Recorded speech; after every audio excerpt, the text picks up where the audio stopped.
Alors, je vais vous dire, je dément totalement cette information. Totalement.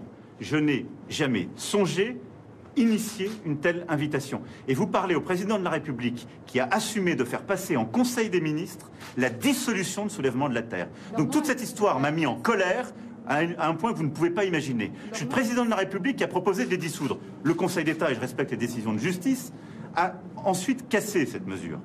Mais j'ai proposé de les dissoudre. J'ai toujours condamné la violence. J'ai toujours condamné les associations, les groupements qui rentraient dans les fermes, qui attaquaient. On a mis en place une cellule d'émetteurs pour protéger les agriculteurs. Donc là, ça, c'est n'importe quoi. Ça n'a jamais été le cas. Moi, je suis du côté du calme, du civisme et du respect.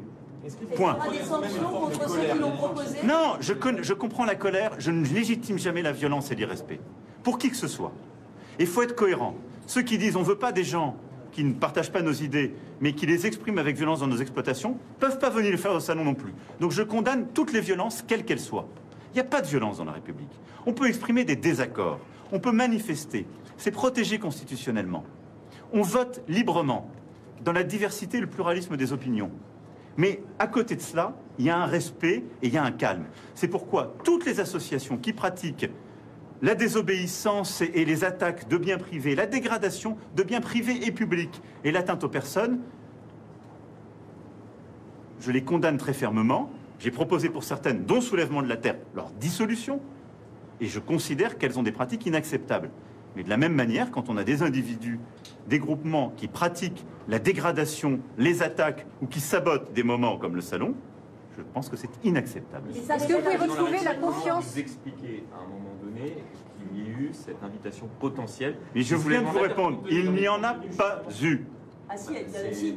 Non, il n'y en a pas eu. Il n'y a pas eu d'invitation, je vous le dis. Il y avait cette volonté. Il n'y a pas non plus eu la volonté. Il y a une erreur qui a été faite quand ce groupement a été cité, mais c'est faux.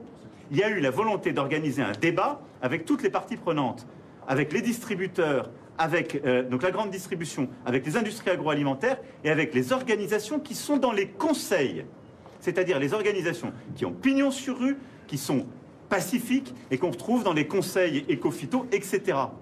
WWF, Greenpeace, etc. Je ne vais pas toutes les citer. Point barre. Les organisations qui pratiquent la menace, qui détruisent, jamais. Et moi, vous parlez à quelqu'un qui a assumé de les dissoudre. Qui d'autre l'a fait? Il faut que ça soit clair pour nos agriculteurs, parce que le message qu'on a laissé s'installer sur ma personne, sur le gouvernement, est inacceptable. Donc je le dément avec la plus grande fermeté. Mais après, à un moment donné, il faudra que ce dialogue se tienne. Il faudra que ce dialogue se tienne, je le dis en toute sincérité. Parce que vous n'aurez pas... C'est une transition que vit notre pays. Et donc à un moment, il faut que toutes les parties prenantes puissent parler entre elles. Ce n'est pas le moment aujourd'hui, la tension est trop grande. Mais à un moment, si vous ne mettez pas autour de la table les agriculteurs, les industriels, les distributeurs, les élus et les associations qui représentent la cause environnementale dans le respect de la loi, mais qui représentent cela et qui sont reconnus dans les instances de concertation, on n'avancera pas.